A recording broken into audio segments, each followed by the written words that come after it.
We are ready to set out a new course, a course of philosophy.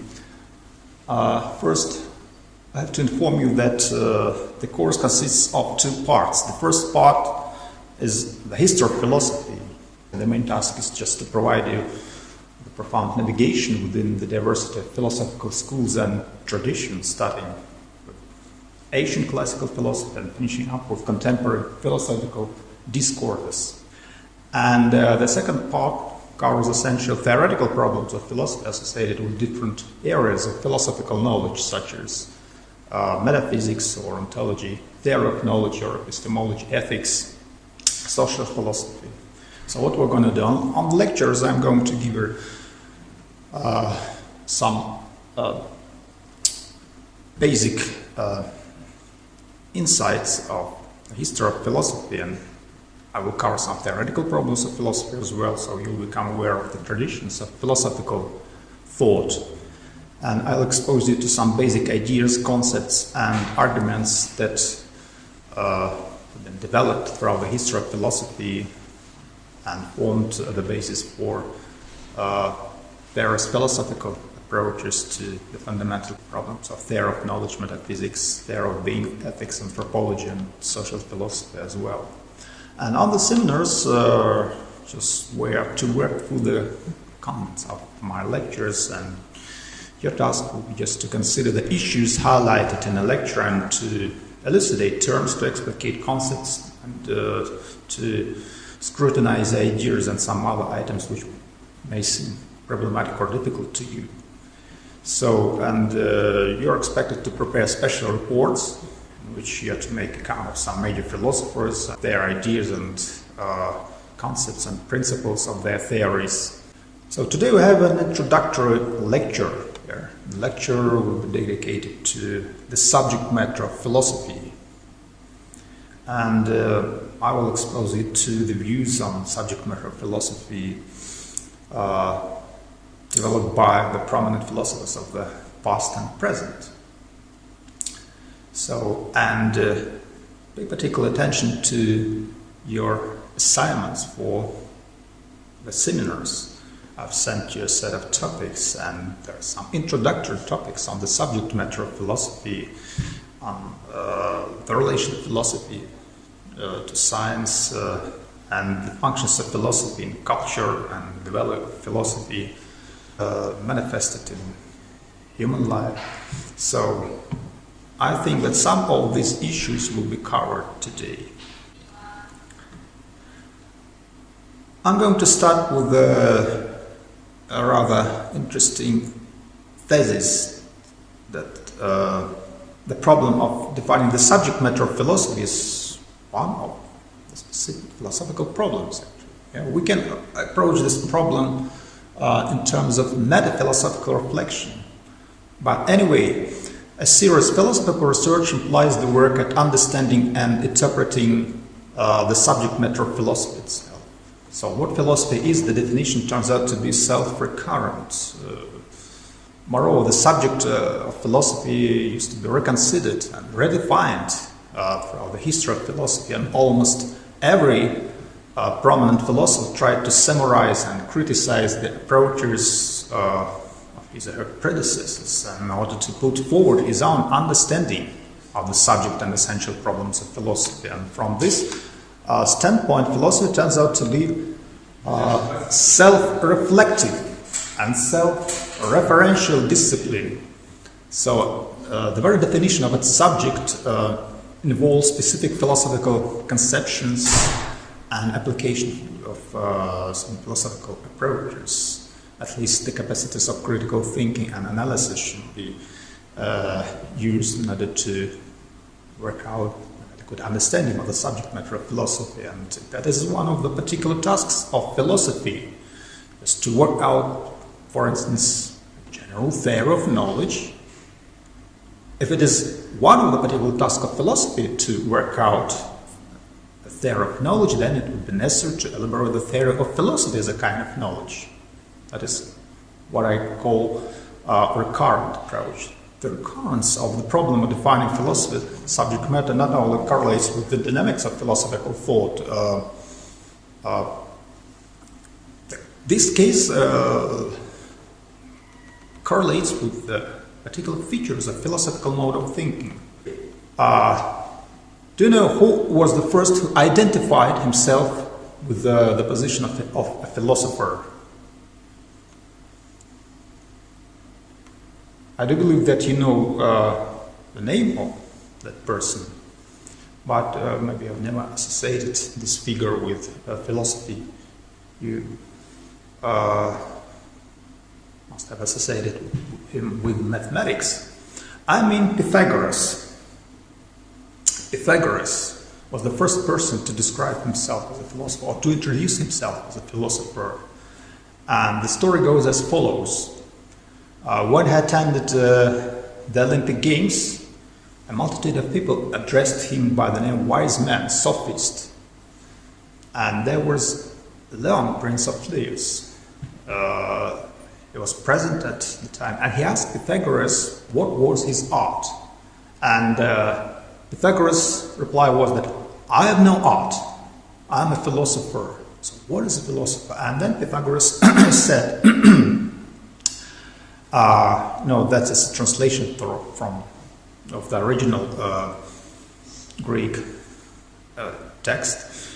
I think that is the quote of some extracted from the works of some of the followers of Pythagoras.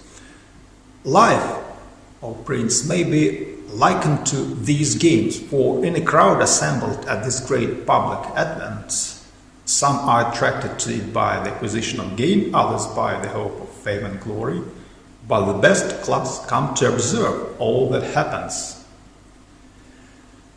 Thus, in life, some are influenced by the love of riches, others by the mad fever for power and domination, and the third class gives himself up to the contemplation of the most beautiful things.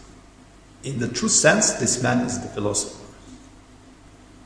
So you may grasp at least two key points in this quote. First of all, philosophers belong to the best class, those who come to observe all that happens. But you know, observation, the original term for this activity, theoria, and I do believe that metaphorical Pythagoras had in mind not empirical observation, but theoretical contemplation, because theory is just kind of intellectual observation.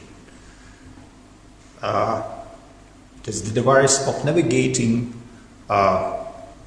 through the world of ideas.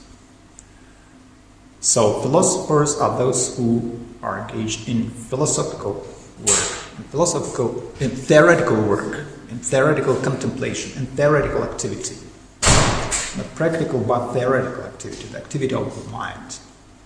The second key point, which is worth being mentioned here, is the contemplation of the most beautiful things. What are the most beautiful things? You know, Pythagoras was the founder of the school of Pythagoreans, and they were the first to introduce the concept of cosmos. What is cosmos? Cosmos is a beautiful order.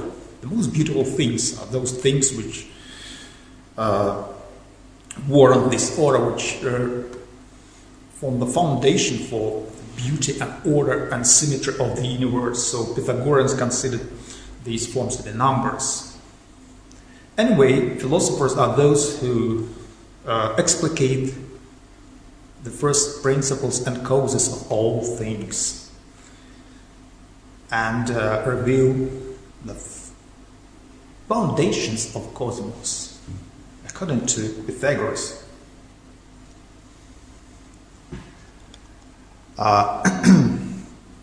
More than 2,000 years ago, Aristotle said that philosophy begins with wonder at the marvels and mysteries of the world. So philosophy begins in wonder, in the pursuit of truth and wisdom, and ends in life lived in passion, moral and intellectual integrity.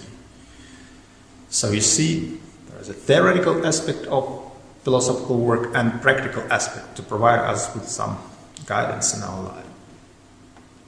Anyway, wonder is the root from which philosophy arises. That is an inner event in which one has recognized as constituting the origin of philosophy. You know, Aristotle is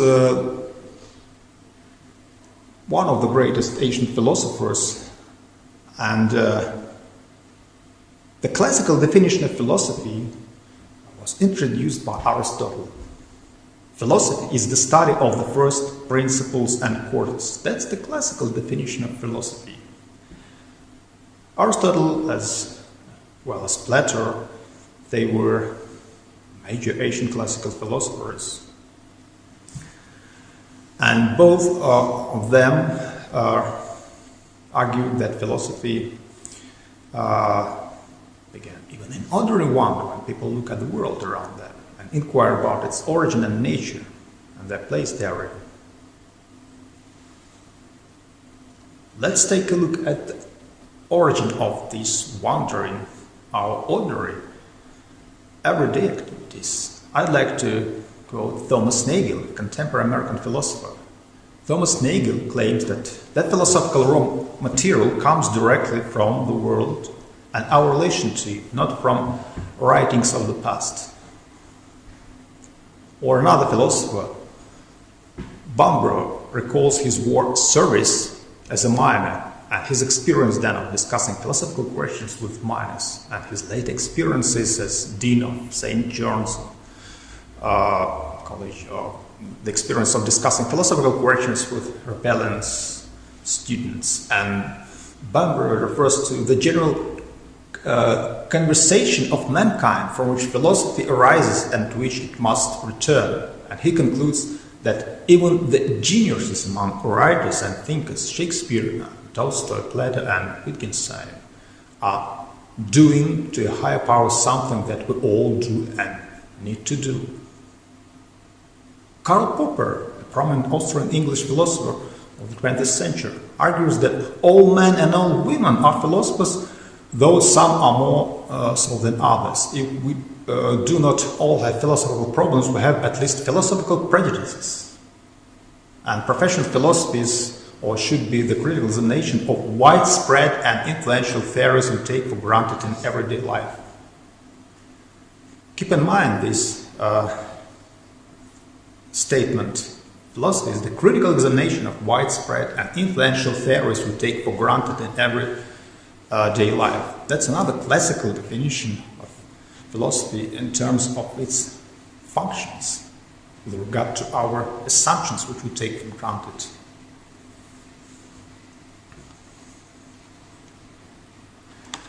And wonder prompts us to raise philosophical questions. What kind of questions do we write as philosophers? What is there something rather than nothing? That's the ultimate question, extraordinary philosophical question. What are the building blocks of reality? Metaphysics provides answers to such questions. Or consider another kind of questions. How do we know anything? What is knowledge? What are the limits of our knowledge? That's the subject matter of theory of knowledge or epistemology. Or another interesting question, are we free and moral autonomous persons? What makes our decisions and actions moral right? Do we really have control over our decisions and choices in a deterministic world? So that is ethics combined with metaphysics, or for instance, what is the relation between mind and body, between mental facts and physical facts? That's another metaphysical question. Joseph Pieper, a German Catholic philosopher, knows that the meaning of wonder lies in the experience that the world is more profound, more commodious, more mysterious than it appears to our everyday understanding, and the inner intentionality of wonder is fulfilled in the development of the sense of mystery. This inner intentionality doesn't aim at raising doubt, but at awakening the knowledge that being as being, he implicitly refers to Aristotle, because that is his Aristotelian specific expression. Being as being is incomprehensible and mysterious, that being is itself a mystery in the authentic sense, not sheer impossibility, not absurdity, not even genuine obscurity. Mystery implies rather that a reality is for this reason incomprehensible, unquestionable, inexhaustible. This is what the person in wonder actually experiences. Anyway, I'd like to draw your attention to the etymological roots of the very term philosophy. The term philosophy comes from Greek language. It consists of two words: philus, that is love, philia, friendship, affection, and sophos, it's learned scholar, sage, sophia, wisdom, knowledge, talent. Aristotle treated sophia as one of the major virtues of a person. So the love of wisdom. But we should take into consideration that there may be lots of alternative interpretations of these terms. And I'd like to stress the point that philosophy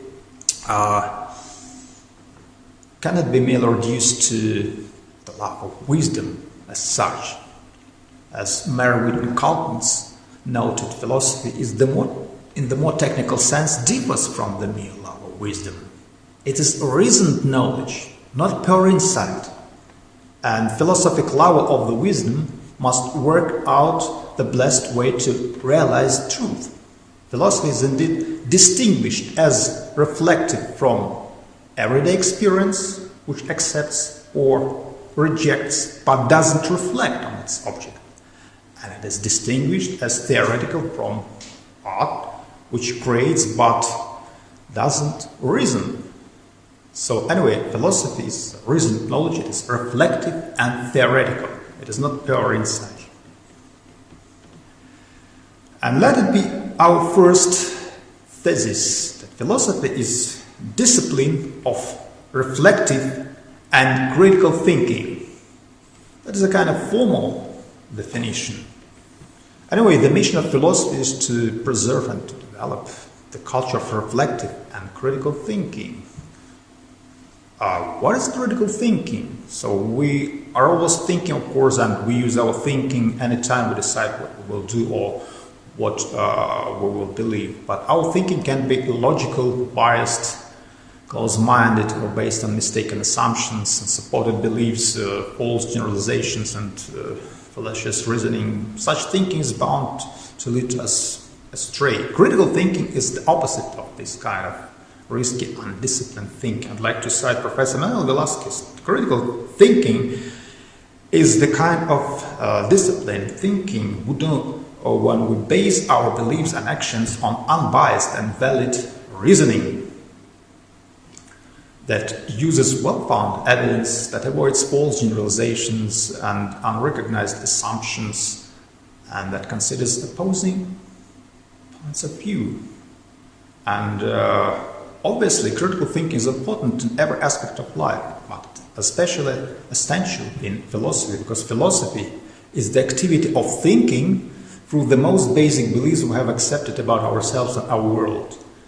It is the activity of trying to form our thoughtful views about these beliefs. It is the activity of scrutinizing those beliefs and assumptions and to integrate them into a unified view of the world. So, as the general rule, critical thinking involves developing some emotional and intellectual distance between yourself and ideas, whether your own or others, in order to better evaluate their truth, validity, and reasonableness. So, critical thinking isn't criticism, it's the ability to think about ideas with some critical distance or reflection.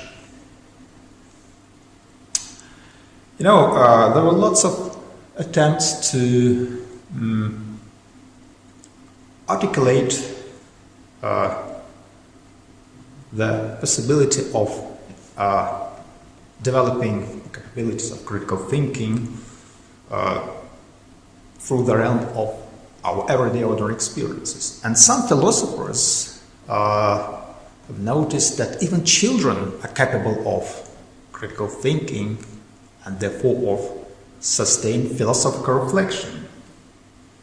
Consider, for instance, Gareth Matthews and his study of child's abilities of thinking critically. In his book, Philosophy and the Young Child, Matthews provides a number of examples of very young children's philosophical puzzlement. Just consider these two examples. The first example, Tim, about 6-year-old boy, busily engaged in licking a pot, asked, "Papa, how can we be sure that everything is not a dream?" That is the question which was previously asked and discussed by René Descartes in search for the certain foundations of knowledge in his first meditation. Or consider example number 2. A 6-year-old boy found in his chagrin that the 3 children of his parents' friends monopolized the television, so they kept him from watching his favorite program, and he asked in frustration his mother, "Why is it better for 3 children to be selfish than 1? Yeah, that's the problem of justice. Yeah? One of the central problems which is discussed in ethics. And there are other examples of this engagement in philosophical reflection. So consider Gareth Matthews' study of students' commonsensical engagement with philosophy. A student from a 4th grade class had just been asked whether true sentences beginning would always become false when reversed. That is a logical issue. Yeah? For instance, the truth is preserved when we reverse a sentence such as "all tigers are tigers." And how about such sentences as "all answers have questions and all questions have answers"? Do all answers have questions? Of course, one of the students replied that all answers have questions, otherwise we wouldn't say that we have an answer. That's an analytic relation between these two concepts, the concept of an answer and the concept of a question. They are related to each other. But how about the other sentence? Do you think that all questions have answers? For instance, can we answer the question such as, is there life in the center of the sun? But do you assume that we can answer this question? But in fact, we can't go there to find out. But the question still has the answer. But consider some alternative questions. How many grains of sand are there on Earth? Or how many stars are out there in the sky? Yeah? I think that due to the practical limitations, we are not able to provide an answer to this question. Or finally, one of the students asked, "Will time end?" So almost the same questions were posed by Immanuel Kant in his fundamental work, The Critique of Pure Reason.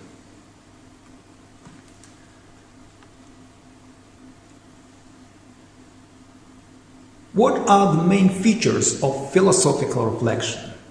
Because philosophy is first of all reflection. What is reflection? Reflection is a kind of theoretical self-awareness or theoretical awareness of our basic beliefs, assumptions and values. It is the awareness of our conceptual frameworks within which we build our understanding of reality and make choices. Professor Robert Solomon claimed that it is stepping back, listening to yourself and other people, including the great philosophers, and trying to understand and evaluate what it is that you hear and what it is that you believe. Often we believe that we believe something, but as soon as we try to write it down or explain it to someone, for instance to a friend, we find that what seemed so clear at a moment ago has disappeared, as if it evaporated just as we were about to express it. Sometimes too we think we don't have any particular views on a subject, but once we begin to discuss the topic, or with a friend, for instance, it turns out that we have very definite views as soon as they are articulated. So, articulation, spelling out your ideas in words and sentences, is the primary process of philosophy. We said earlier that philosophy requires us to think critically, and that thinking critically requires valid reasoning. In other words, reasoning is an essential component of philosophical thinking. So reasoning is the process of thinking by which we draw conclusions from the information or knowledge or beliefs we have about something, from premises.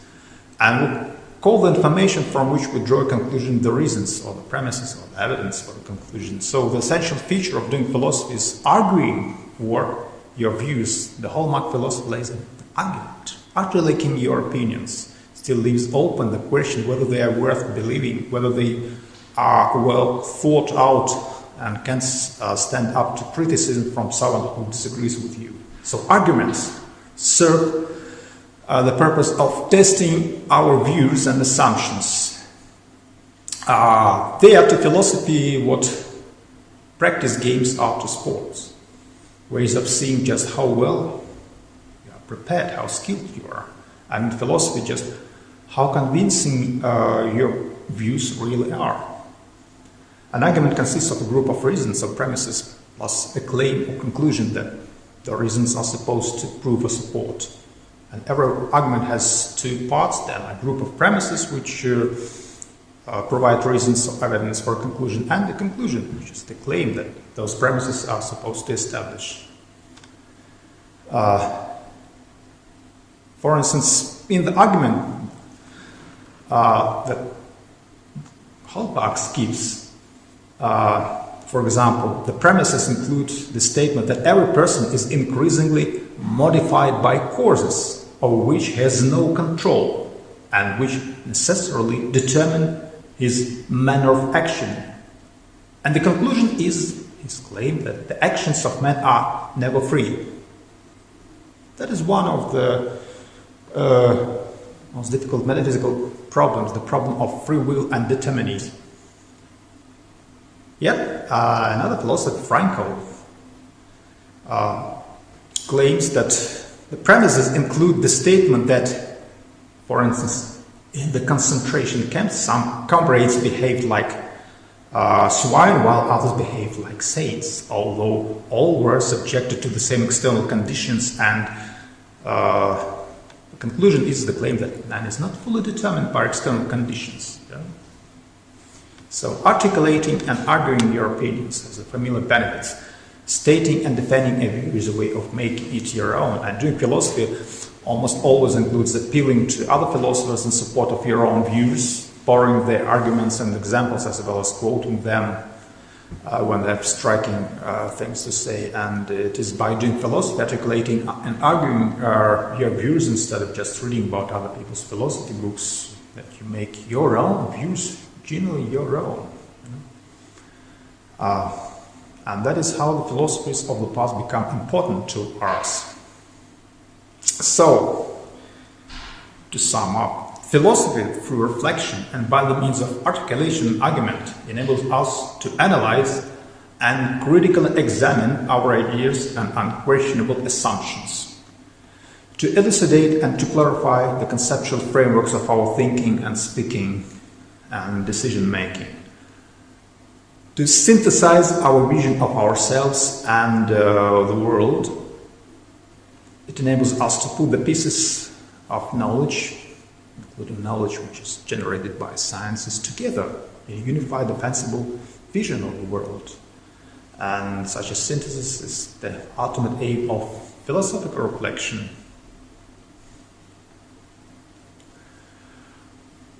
I've already quoted Karl Popper, who claimed that in an important sense we are all philosophers. Referring to Karl Popper, I'd like to draw attention to existential motivation of asking philosophical questions, questions of life and death. Karl Popper claimed that all men are philosophers because in one way or another all take up an attitude towards life and death. And on this view of philosophy, the philosophical raw material comes directly from the world and our relation to it, not from writings of the past. So, once again, the question that as human beings we necessarily ask questions about ethics, how we should live, knowledge, what we can hope to know and how we can hope to know. Metaphysics, what's there in the world, the building blocks of reality. Questions that arise naturally from the everyday conduct of our lives.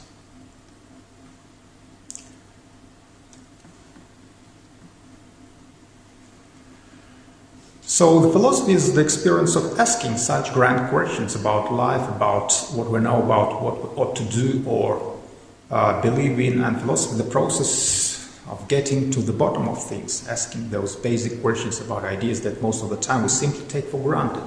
Never think of question and probably never put into words. How we respond to these difficult questions, our answers reveal a network of beliefs and doctrines that we may never have articulated before, or you first found yourself arguing about them. That is the point behind philosophical questions in general, to teach us how to think about things, how to articulate and argue for the things we believe in, how to clarify those beliefs for ourselves and present them in a clear and convincing manner to other people who may or may not agree with us. As Thomas Nagel claimed, the main concern of philosophers is to question and understand our very common ideas. Philosophy investigates how our concepts really work. Philosophy is different from science and from mathematics. Unlike science, it doesn't rely on experiments or observation, but only on thought. But, for instance, contemporary philosophy of mind also relies on the results of cognitive sciences, and it also makes use of thought experiments. Unlike mathematics, philosophy has no formal methods of proof, though, of course, some formal methods on the basis of logic are widely used by philosophers. Philosophical research is done just by asking questions, arguing, trying out ideas and thinking of possible arguments against them, and wondering how our concepts really work. So the main concern of philosophy is to question and understand very common ideas that all of us use every day without thinking about them. So, for example, and that's a quote from Thomas Nagel, I recommended to read his brief work, What Does It All Mean? A brief introduction to philosophy. In this work, he brings in some examples of philosophical questions. For instance, a historian may ask what happened at some time in the past, but a philosopher will ask, what is time? How we use the concept of time?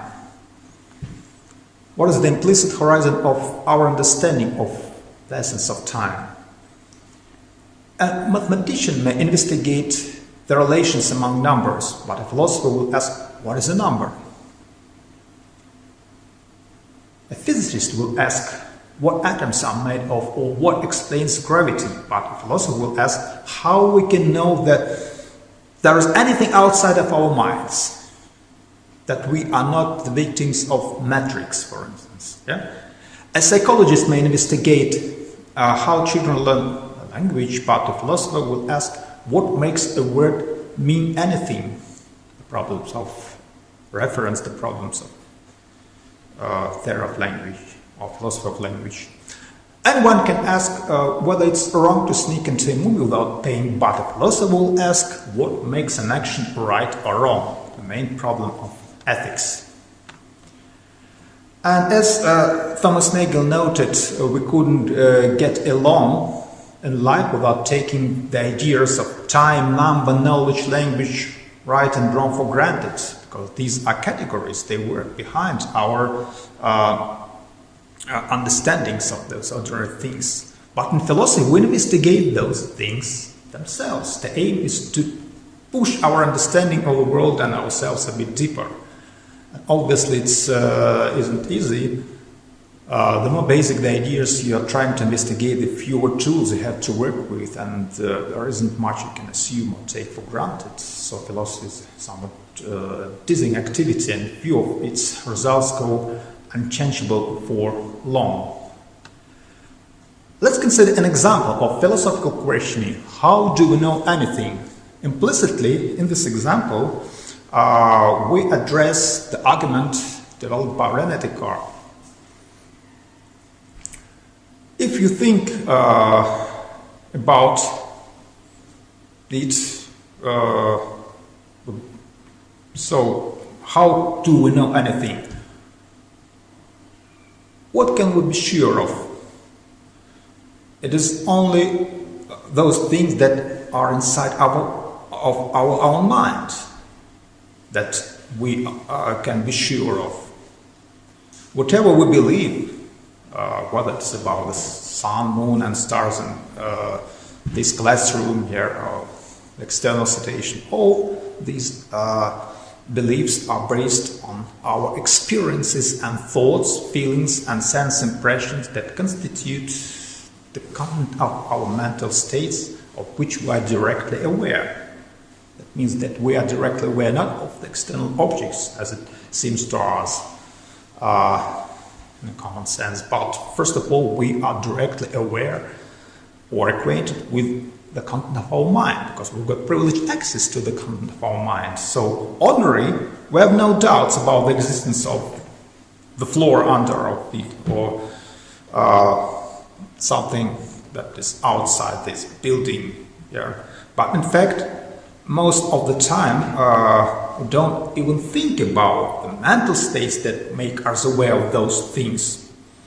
It seems to us that we are aware of those external objects and things and events directly. But how do we know that they really exist? That's the question.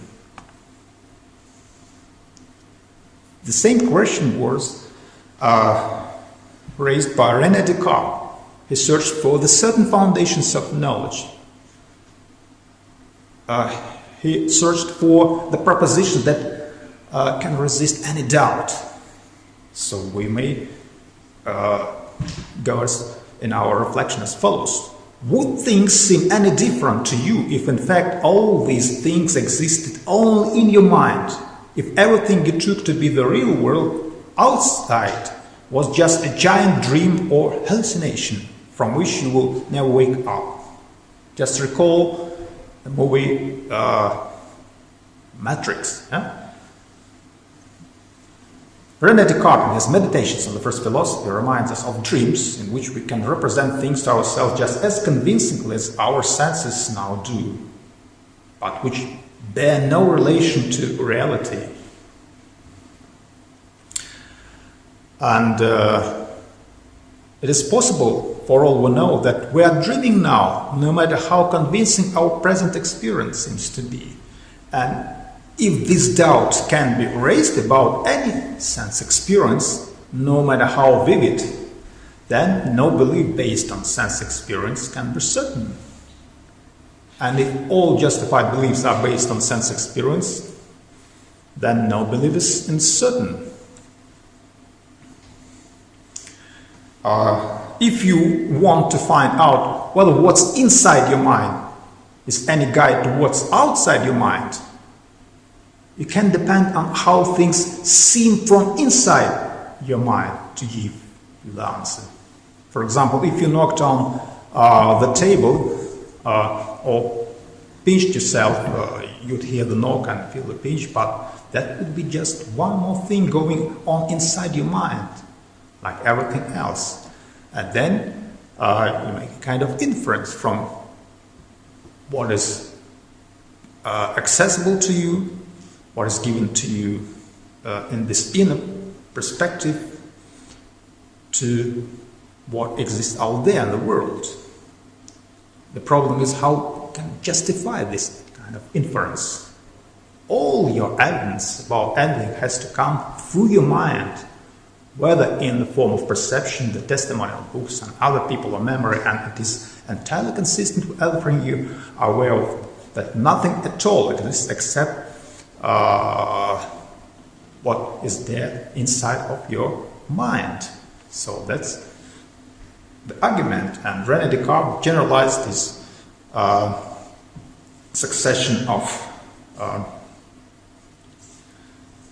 reasonings in the form of cogito argument. Descartes, for the sake of the inquiry, supposing that I have no senses and no body. But does it now follow that I too do not exist? No, if I convince myself of something, then I certainly exist. I may doubt lots of things, but if I doubt that I am in a state of doubt, I'll fall into contradiction. It is logical and factually impossible to doubt that you are in a state of doubt, because when you doubt something, the very fact of your being in doubt is verified by the mere occurrence of your doubt. But doubting is a mode of thinking. But to think, you anyway must be real, must exist. And the subject performs this act of thinking. So, cogite ergo sum, I think, therefore I am. So, that's one of the typical and maybe the most famous philosophical arguments. How philosophy takes hold of us. In fact, everyday activities may prompt us to raise philosophical questions. Professor Robert Solomon explains how philosophy takes hold of us. He claims that philosophy begins with nagging impersonal questions.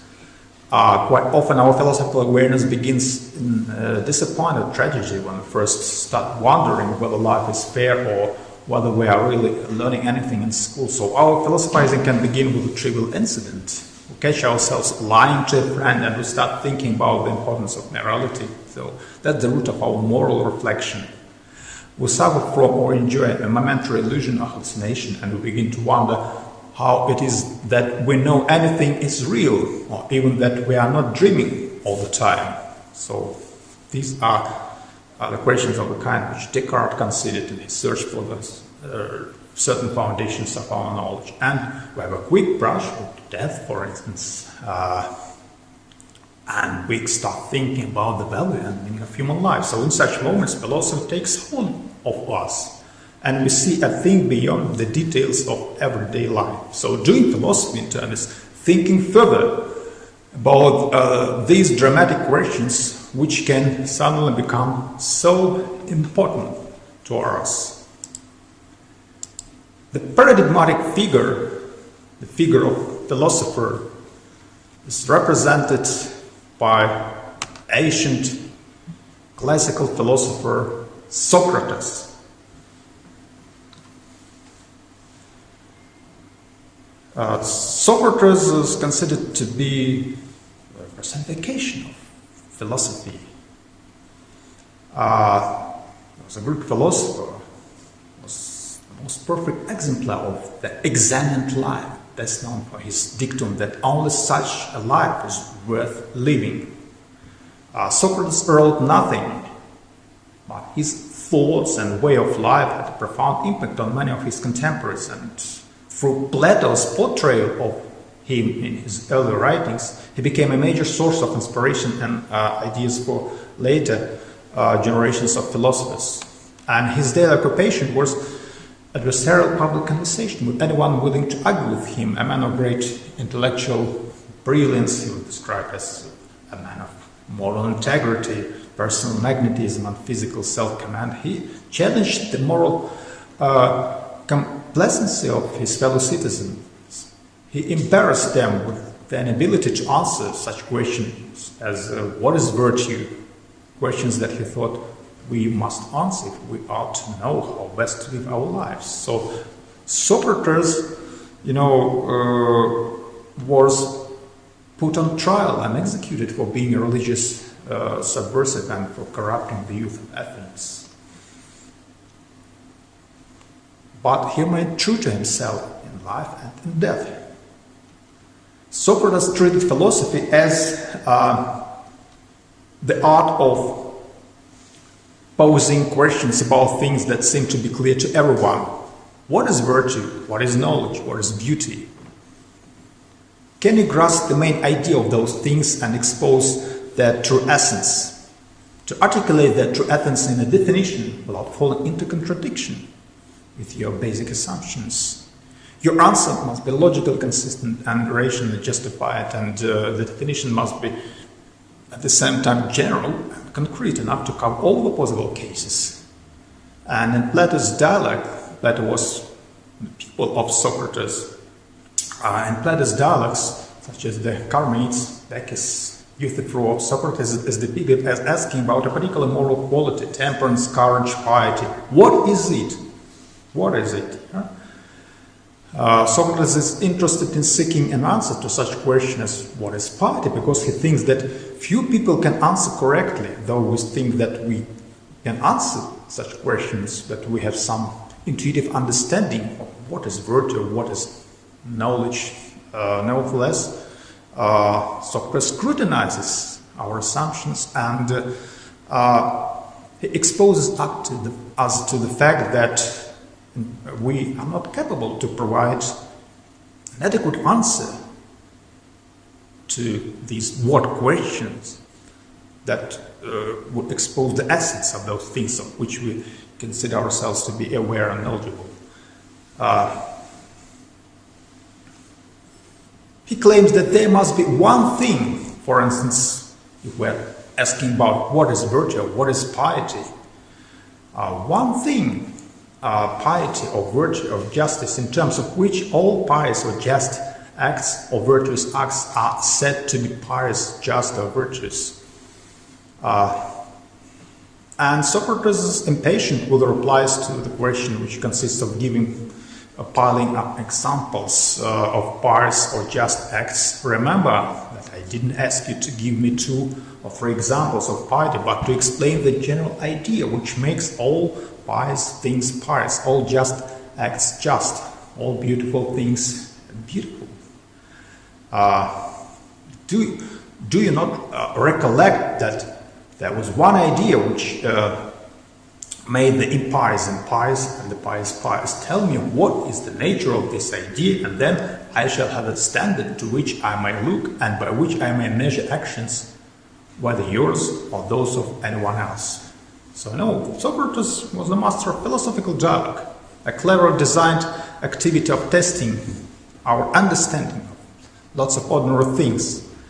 And Socrates examined himself and his fellow citizens in order to just preach, to prompt us to obtain this state of self-awareness, to wake people mentally up. He claimed that his fellow citizens, Athenians, needed a gadfly to stir them up, to take care of their souls. And Socrates was engaged in his philosophical activities, which as he claimed to be the examination of life. So Socrates most often describes his philosophical activity as examination, himself and others. The life devoid of this sort of critical reflection, the unexamined life, is an unlivable one. It is not worth living. And by the means of philosophical dialogue,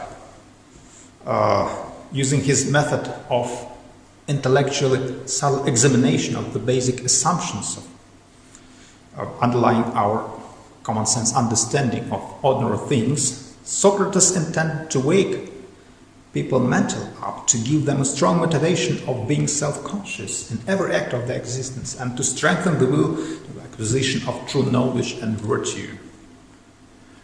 And it was Socrates' adherence to the ideal of authentic, intelligent, self-reflective existence that motivated his upholding the principle of philosophizing that entails examining myself and others. The unexamined life is an unlivable one. That's another famous quote, which helps us to understand what does it mean to philosophize, to be engaged in doing philosophy.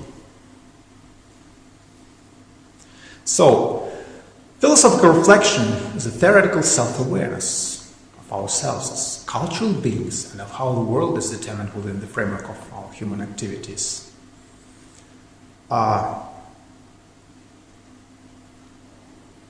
What is the relation of philosophy to science? Is it science or not?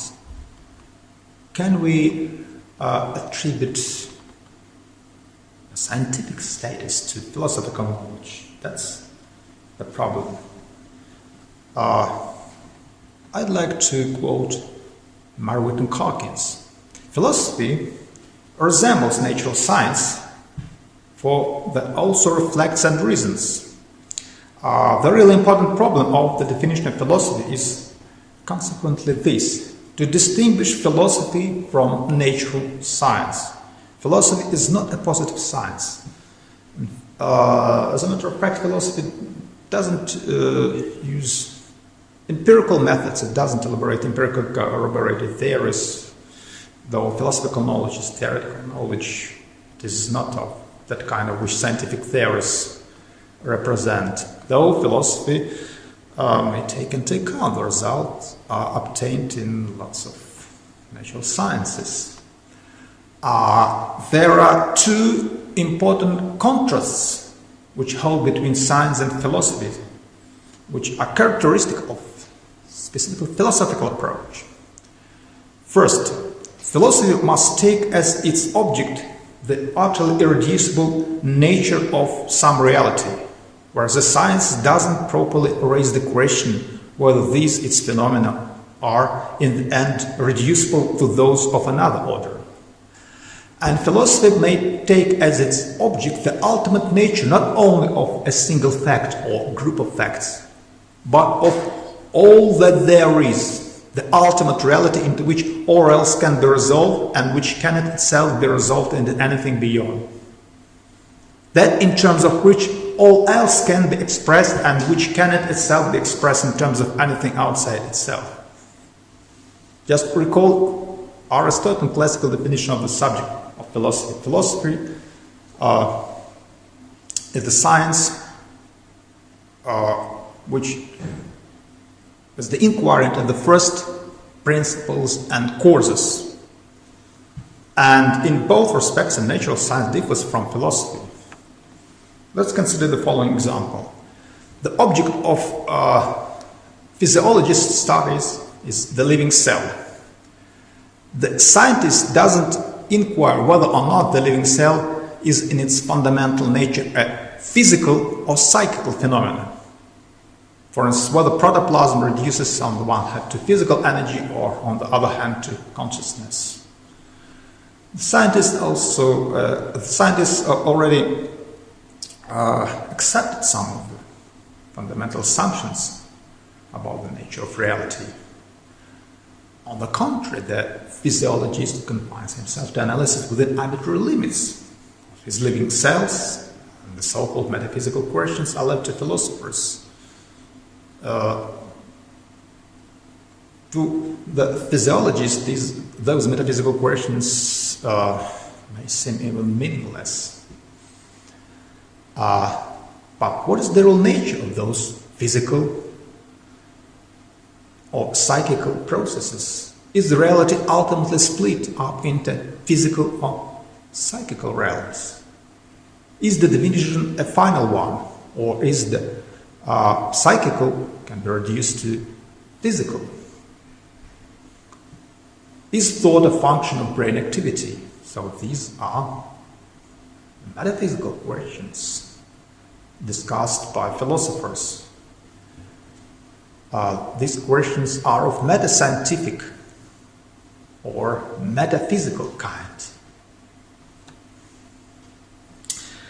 How can we summarize the functions of philosophy with regard to science? First of all, as Charles Dubreuil noted, philosophy completes the other sciences. It considers high principles and causes which are neglected by them. It examines critically the value of the principles which sciences presuppose, for instance, the principle of causality, which is used by all natural sciences. Philosophers analyze the very category of causal relation. Philosophy links and connects the different sciences because it considers the common principles that pervade them all and on which they rest. On the other hand, philosophy depends on the other sciences, for it must constantly keep in touch with the facts and laws which they manifest. For instance, philosophy of mind has been developed not only on the basis of the purely abstract theoretical reasoning, but also it has always been taken into account the results of cognitive sciences. As Roy Wood Sellers noted, all of the sciences assume that man can gain knowledge of the world, but none of them investigate the nature and conditions of knowledge. Yet surely science cannot be complete until this fundamental assumption of all science is investigated. Again, the sciences employ such concepts as space and time, matter and mind and causality, all was giving such an examination of the meanings of these terms and what is the appropriate meaning, the adequate meaning of these terms, what is the original meaning of the terms. And philosophy regards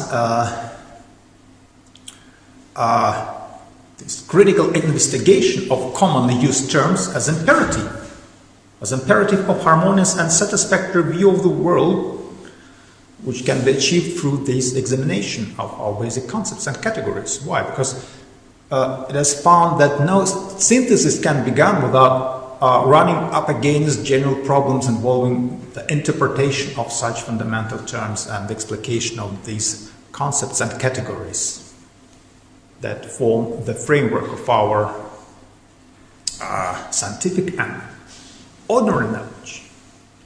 So philosophy is a kind of theoretical knowledge produced by the means of pure activity of reason. The ends of functions of philosophical theories cannot be reduced to that of scientific theories, such as description, explanation, prediction of various natural phenomena.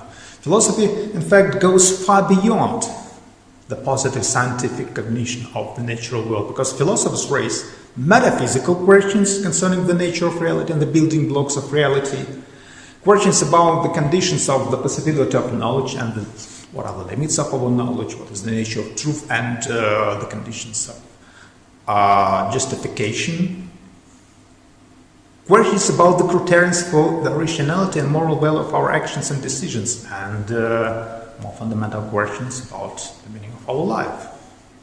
Just consider some examples of the prominent metaphysical questions raised by philosophers. What are the constituents of reality? Are there any other kinds of reality distinct from the physical one? Is there any general principle of being real? What does reality mean? Is our common sense sufficient for providing certain grounds of differentiating between reality and a dream? What is being qua being? And the utmost question of philosophy, why is there something and not rather nothing? Or consider another set of questions raised by philosophers pertaining to the theory of knowledge. How do we know anything? What is knowledge? How to distinguish knowledge from mere opinion? What is the difference between different instances and kinds of knowledge? What are the general and specific conditions of human knowledge, and what are the forms and the limits of our cognitive activity? Is there any relation between theoretical reason and practical reason? Philosophy has always been reflection upon those basic problems, such as the nature of reality, the distinction between the apparent and the real, what is being qua being. That is the subject matter of metaphysics as fundamental philosophical discipline. The conditions of human knowledge, the subject matter of epistemology or theory of knowledge, and the principles of moral reasoning, and the conditions of good life. That is the subject matter of ethics. So these are three fundamental philosophical disciplines, three fields of philosophical inquiry: metaphysics, epistemology, and ethics. is the main intention of philosophy anyway, with regard to our view of the world? Because, philosophy anyway, it takes into account the results obtained in various fields of scientific research and tries to combine them in a unified view of the world. So the main intention of philosophy is to reconstruct and examine our integral view of the world, the one which has been formed or is being formed within certain historical horizons of culture. This integral view of the world can be marked by a specific term brought into use in German philosophical tradition, Weltanschauung. What is Weltanschauung? That is worldview, or мировоззрение in Russian. Yeah? Sidgwick, in his book Philosophy, Scope and Relation, notes that the sciences concentrate attention on particular parts or aspects of the novel world, abstracting from the rest, while it is in contrast the essential characteristic of philosophy that it aims at putting together the parts of knowledge thus attained into a systematic whole, so that all the methods of attaining truth may be grasped as parts of one method, and all the conclusions attained may be presented so far as possible as harmonious and consistent. So Weltanschauung, worldview, or мировоззрение, is a complex unit of some fundamental views, beliefs, ideas, and concepts, convictions, assumptions, values, purposes, and ideas formed in certain historical epoch, and they are deeply rooted in a cultural environment, a cultural context. And philosophy should answer the question, what constitutes the unity of all of those views and values, and in what way they can be combined and synthesized into a consistent Weltanschauung? As George Wilhelm Hegel claimed, philosophy is the historical epoch which is grasped in thought, a historical epoch which is grasped by the means of thought, by the use of concepts. So it is essential to our understanding of the functions of philosophy with regard to building this integral view of the world, that this fundamental system of Weltanschauung forms a kind of matrix, a set of ideas and values that form the basis of our integral view of the world, determine the main intentions of human activity, and provide more or less consistent understanding of our existence. I'd like to remind you of the definition of culture, which was introduced by Geert Hofstede, as you know, the software of the mind. Weltanschauung, or view of the world, can be transformed into general and specific programs of personal and social activity, behavior, and communication. Those programs are the results of the accumulation of the historical experience of social and cultural development. So Weltanschauung is a system of general views and shared values. Those values and views are the elements of the cultural programs. Thus, Weltanschauung represents a kind of cultural genetic code of social life and historical community.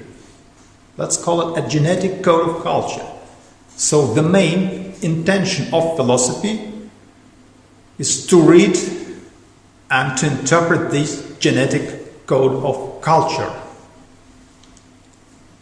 By the means of reflection, philosophy tends to expose the basic principles of Weltanschauung as an integral view of the world and to give them a clear theoretical interpretation. Weltanschauung is deeply rooted in the historical cultural context. It represents a set of projective principles that form a genetic code of culture, and in this sense, philosophy intends to read a genetic code of culture, to reconstruct it, to interpret it. So philosophy is concerned with theoretical reading of improving a genetic code of culture. Philosophy is a discipline of the theoretical reflection over basic foundations of culture and its cognitive intentions, to read critically the genetic code of culture, to restore the cultural paradigm of human existence, and to expose the specific mode of representation of the world within the forms of historical developing practices, just to give estimation of the potential and actual contributions to the maintenance of cultural status of a human being. So philosophy is mainly concerned with articulation, theoretical exposition, and critical consideration of the universal foundations of culture.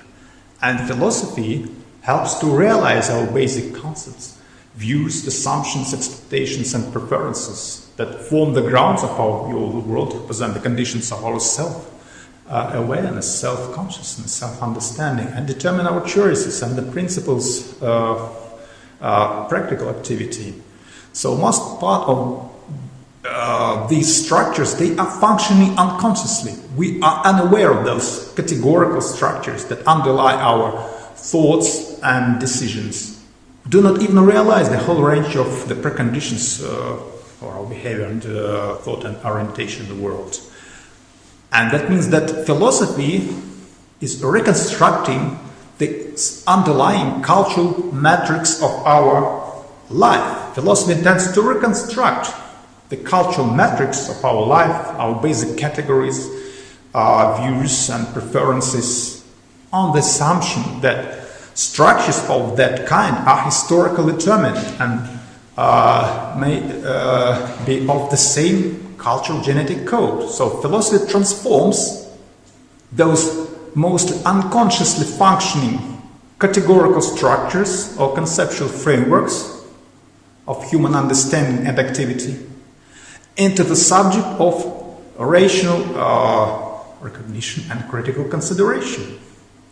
That's the prime task of philosophy, to articulate underlying categories and ideas. Professor Robert Salomon noted that ideas define our place in the universe and our relations with other people. Ideas determine what is important and what is not important, what is fair and what is not fair, what is worth believing and what is not worth believing. So ideas give life meaning, and our minds need ideas the way our bodies need food. And we're starved for visions, hungry for understanding, we're caught up in the routines of life, distracted occasionally by those activities we call recreation and entertainment. What we have lost is kind of joy of thinking, the challenge of understanding, the inspirations as well as the consolations of philosophy. So, what kind of means philosophers employ in order to articulate ideas and categorical structures and conceptual frameworks underlying our understandings, our knowledge, our practical decisions? Philosophers use categories for the purpose of theoretical explication and exposition of the universals of culture, the universal principles of Weltanschauung. Philosophers use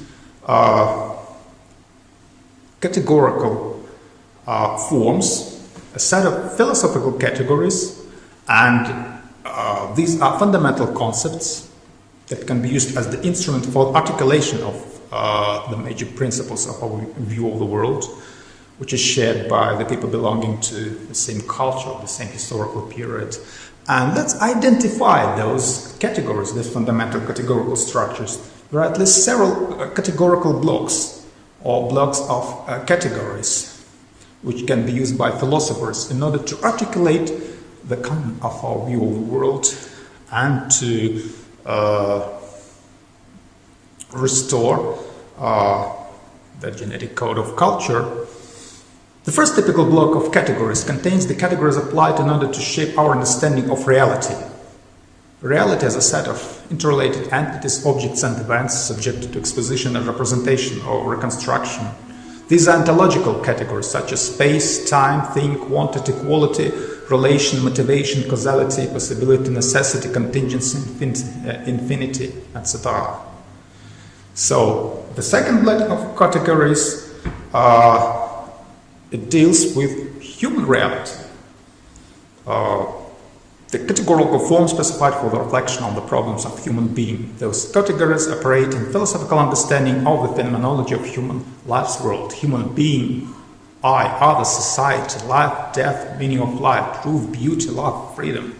So philosophers analyze these categories in order to find the way of consistent comprehension and theoretical exposition of the essential features and properties of human being. So that is all for today. Yeah? Let's finish and see you on the next lecture, will be dedicated to the history of philosophy, to the first philosophical schools of the ancient world.